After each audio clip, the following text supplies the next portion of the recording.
예수님이 부활하시는 장면입니다. 만약에 우리가 어떤 사고가 났어요. 큰 사고가 났는데 거기에서 극적으로 살아났어요. 아무 문제 없이. 그래서 다른 사람들에게 그 사실을 이야기하는 겁니다. 내가 이런 큰 사고가 났는데 이렇게 무사히 이렇게 구조되었다 또는 무사하게 되었다 이야기하면 여러분 어떻게 진술할까요? 차분하게 진술하겠습니까? 아니면 막 흥분해서 진술하겠습니까? 보통은 흥분해서 진술하겠죠. 이야, 그 사고가 말이야. 그때 뭐 엄청난 사고였거든. 흥분해서 진술하지 않겠습니까? 또는 그 사실을 진술함에 있어서 우리의 감정이 들어가기 마련이죠. 막 흥분된 감정이 들어가고, 막 거기다가 조금 더 나아가면 조금 사실을 과장하기도 하죠. 부풀려서 이야기하기도 하죠. 거짓말은 아닌데 조금 과장을 하는 거죠. 대표적인 게 남자들 군대 이야기죠. 남자들 군대 이야기는 자기가 고생했던 것보다 조금 막 과장해서 내가 군대에 있을 땐 말이야 눈이 왔는데 눈이 모가지까지 찼다고. 사실은 무릎까지밖에 안 왔는데 막 엄청나게 눈이 왔다고. 눈 쓸고 가면 뒤에 눈이 또 이렇게 쌓여있다고. 사실 눈이 많이 올 때는 눈 쓸고 가면 쓸고 난 뒤에가 다시 눈이 쌓이잖아요. 근데 쓸고 났다고 바로 무릎까지는 안 차죠. 근데 막 쓸고 나서 뒤돌아보면 무릎까지 차 있다고 좀 과장해서 이야기하기도 하잖아요. 좀 더 디테일하게 진술하기도 하고 격한 감정을 표현하기도 하고 그러면 좀 더 설득력이 있잖아요. 조용히 이야기하는 것보다 뭐 진짜라니까 막 이렇게 이야기를 하면 조금 더 설득력이 있어지는 거죠. 이 부활 사건은 예수님의 생애에 있어서 그리고 예수님이 우리를 구원한다는 사실에 있어서 진리와 교리에 있어서 굉장히 중요한 사건이죠. 예수님의 부활을 통해서 예수 그리스도께서 하나님의 아들이신 것과 우리의 구세주가 되시는 것, 그 외의 모든 것들이 증명이 되는 거죠. 죽으시고 살아나심으로 모든 것이 증명되는 거 아니에요? 그러면 이토록 중요한 사건이고 인류가 경험해 보지 못한 또한 사건이잖아요. 그럼 어떻게 기록해야겠어요? 좀 더 요란하게 기록해야 되지 않겠어요? 막 예수님이 부활하시는데 말이야 하고 감정을 집어내고 흥분된 감정을 집어넣고 뭔가 좀 과장된 듯 하면서도 조금 더 디테일하게 막 그렇게 막 부활을 사실을 기록해야 되지 않겠어요? 그런데 마가복음은 특별히 복음서에 있어서 마가복음은 이 부활의 사실을 아주 담백하게 기록하고 있습니다. 다른 복음서에는 부활하신 예수님을 그 무덤 앞에서 만나서 나누었던 대화의 내용 또는 무덤 속을 들여다봤던 베드로와 다른 제자들의 이야기 또는 무덤의 이 입구를 가로막고 있는 돌을 굴려냈던 천사들의 이야기 뭐 이런 이야기들이 좀 더 기록되어 있습니다. 마가복음은 그 모든 내용을 다 덜어냈습니다. 오히려 내용을 최소화시킨 듯하게 보이는 거죠. 본문은 예수님의 죽음과 계속 이어지고 있는 스토리예요. 어제 우리가 나누었던 예수님의 죽음의 내용에 있어서 정말 중요한 것은 진짜로 죽으셨다는 사실이죠. 믿지 못하는 사람들에게 예수님의 죽음은 가상이 아니다, 허구가 아니다, 꾸며낸 이야기도 아니다, 예수님이 기절했다가 다시 깨어난 것도 아니다, 아니면 어떤 상징적인 추상적인 이야기도 아니다, 예수님의 죽음은 실제다, 몸으로 죽으셨다, 그것을 목격한 사람들이 정말 많다 하고 예수님이 진짜 죽으셨다고 기록했다고 했죠. 왜요? 믿지 못하는 사람들이 많으니까. 야, 어떻게 사람이 죽었다 다시 살아나냐? 이걸 믿지 못하니까 진짜 죽으셨다. 이것을 이제 강조하기 위해서 기록했어요. 본문은 그 연장선상에 있는 거죠. 죽음을 못 믿는 사람들은 부활도 못 믿는 겁니다. 에이, 어떻게 사람이 다시 살아나냐? 부활도 못 믿는 거죠. 그러면 이제 두 가지 방법이 되는 거죠. 못 믿는 사람에게 우리가 그 사람을 설득하려면 흥분해서 이야기하고 강조해서 이야기하고 좀 더 디테일한 사실을 이야기하고 뭐 이러는 방법이 있는가 하면 한편으로는 담백하게 이야기하는 거죠. 왜요? 자칫 잘못하면 오히려 요란법석한 것이 믿음의 방해가 되기 때문에 그렇습니다. 여러분 그런 말 들어보셨어요? 악마는 디테일에 있다 그런 말 처음 들어보십니까? 그러니까 똑같이 보이는데 이거 똑같은 것 같은데 그런데 좀 더 세밀하게 들여다보면 틀린 곳이 있다는 겁니다. 이단들이 그렇잖아요. 뭐 똑같은 것 같은데 그런데 자세히 들여다보면 이제 틀린 데가 있는 거죠. 그 디테일한 작은 부분에서 틀렸다는 것이 의심을 만들어냅니다. 이거 아닌데 하고 생각하게 만드는 거죠. 그러니까 자칫 뭔가 요란 법석학에 자칫 잘못 기록되었다가 오히려 예수님의 부활에 대한 의심을 살 수가 있는 거예요. 지금 예수님의 죽으심과 부활을 의심한 사람들에게 사실인 것을 가르치기 위해서 기록했잖아요. 자칫 잘못하면 오히려 의심을 사는 거죠. 그래서 아주 담백하게 예수님의 부활 내용을 아주 단순하게 진술을 하고 있어요. 본문에 등장하는 인물들도 가만 보면 예수님의 부활을 믿지 못했어요. 그냥 장례를 치르는 절차를 따라서 향품을 바르려고 예수님께 간 겁니다. 그런데 정작 예수님이 부활하신 거예요. 그 부활했다는 천사의 고지를 듣고 너무 놀랐어요. 그 놀라움이 지나치니까 두려움까지 생긴 거예요. 너무 놀랍고 두려운 거죠. 이런 거죠. 난 원래 안 믿었거든. 나도 정말 사람 다시 살아난다 그런 거 진짜 안 믿었거든. 내가 근데 진짜 가보니까 진짜 부활한 거야. 천사가 나한테 알려주더라 하니까 나 그때 너무 놀랐어. 이제 이런 의미죠. 나도 원래 안 믿었는데 근데 천사를 만났다니까. 천사가 예수님 부활했다고 알려줬다니까. 근데 지금 이거 하는 거죠. 나 그때 막 너무 무서워서 간 떨어져 죽는 줄 알았어. 이제 이런 거죠. 그래서 너무 떨며 나와서 도망하고 무서워서 아무 말도 못하다 이 내용을 이제 기록하고, 나 그때 진짜 무서웠다니까. 나도 안 믿었거든. 이제 그런 말이죠. 어찌됐든 이제 마가복음은 그런 취지에서 예수님의 부활을 기록하고 있는데, 이 복음서에 예수님의 부활을 기록함에 있어서 공통된 내용이 있습니다. 조금 디테일은 조금씩 달라요. 막달라 마리아가 무덤 앞에서 울고 있었는데 예수님이 나타나셔서 마리아 대화하셨던 장면이 기록되어 있기도 하고, 제자들이 막 뛰어가서 무덤 속을 들여다봤다는 이야기도 있기도 하고, 조금씩 내용이 다르지만 복음서 예수님의 이 장면이, 부활의 장면이 기록되는데 공통된 내용이 있어요. 7절이죠. 예수께서 너희보다 먼저 갈릴리로 가시나니 전에 너희에게 말씀하신 대로 너희가 거기서 배우리라. 이 내용이 공통되게 다 기록되어 있어요. 갈릴리로 너희보다 먼저 가신다. 너에게 전에 말씀하신 대로 거기서 너희를 만날 것이다 하는 거죠. 예수님은 제자들에게 말씀하신 대로 살아나셨어요. 그런데 제자들은 예수님이 살아계실 때 이 말을 이해하지 못했어요. 그리고 믿지도 못했죠.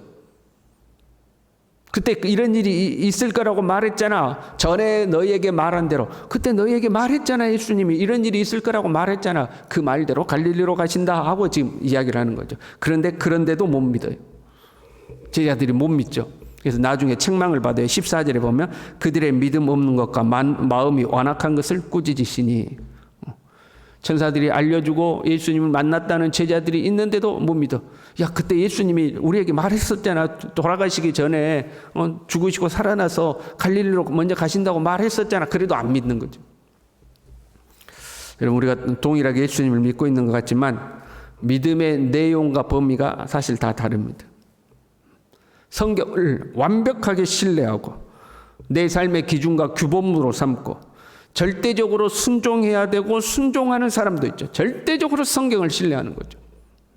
그래서 성경대로 주님이 말씀하신 대로 모든 것을 지켜 행하려고 노력하죠. 때로는 실패할 때도 있지만 그래도 저렇게 살아야 돼 하고 성경의 가르침대로 살려고 하는 사람이 있죠. 그러나 어떤 사람은 어떤 부분은 믿고 어떤 부분은 순종하지 않는 사람도 있죠. 예수님이 나의 구주라는 것은 믿어요. 나를 위해 십자가에서 죽으셨다는 건 믿어요. 그러나 나의 모든 것이 주님의 것이라는 것은 안 믿는 거죠. 거기에 대해서는 순종을 안 하는 거죠. 어떤 사람은 2달란트, 5달란트 맡은 사람처럼 하나님 앞에 헌신해요. 나의 모든 것이 주님의 것입니다. 그러나 어떤 사람은 1달란트 맡은 사람처럼 사는 사람도 있는 거죠. 그렇게 살다가 주님 앞에 혼납니다. 신앙생활 그렇게 하면 안 됩니다. 나의 것이 아니라 주님의 것입니다. 에이, 설마 그러겠어? 그건 나는 모르겠고, 어떤 부분은 믿고 순종하지만 어떤 부분은 지식으로는 알지만 순종을 안 하는 거죠. 그럼 믿음이 안 되는 거죠. 사람마다 믿음의 내용이 다 달라요. 제자들인데 안 믿은 거예요. 너희보다 먼저 갈릴리로 가신다고 말했잖아. 안 믿는 거죠. 믿음의 수준이 거기에 일단은 머물러 있었던 거죠. 그래서 먼저 너에게 가신다고 말씀하셨다 하는 것과 갈릴리로 먼저 가신다. 그게 중요한 거죠.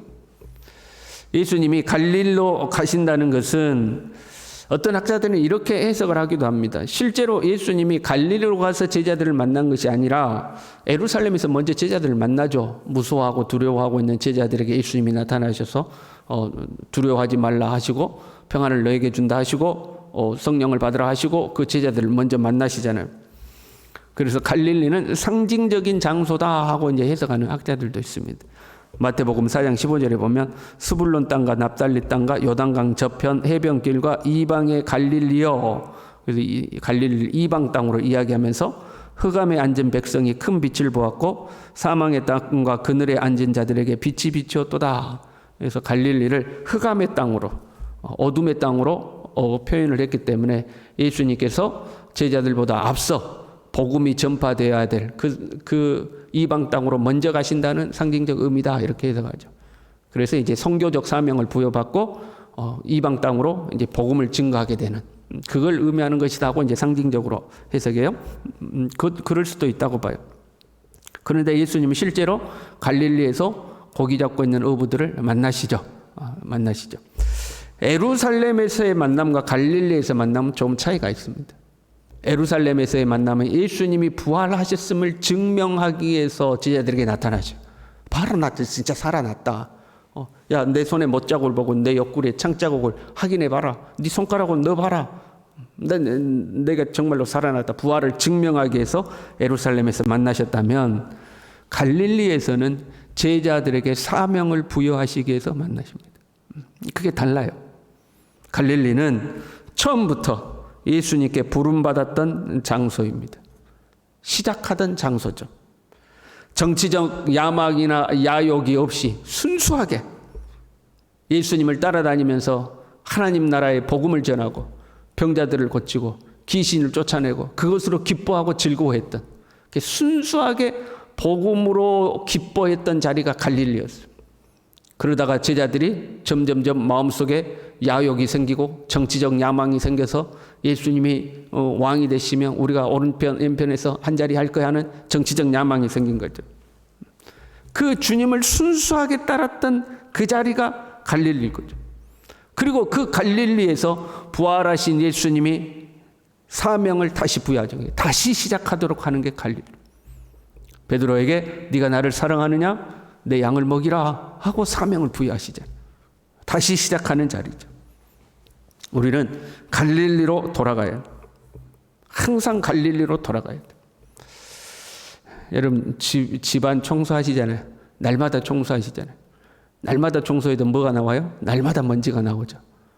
시간이 지나면 먼지가 끼기 마련입니다.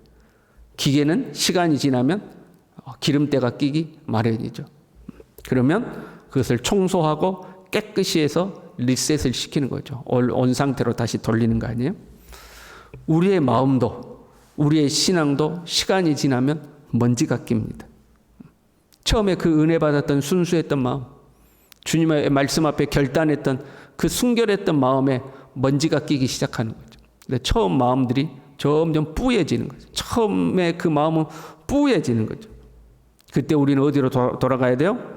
갈릴리로 돌아가야 돼요. 주님을 처음 만났던 자리, 처음 내가 사명 받았던 자리. 주님이 네가 나를 사랑하느냐 물어보시고 그러면 너에게 이 사명을 준다 하고 나에게 사명을 주셨던 그 자리, 그 자리로 돌아가야 되는 거예요. 돌아가야 되는 거예요. 여러분 처음 주님 만났던 그 마음 유지하고 계십니까?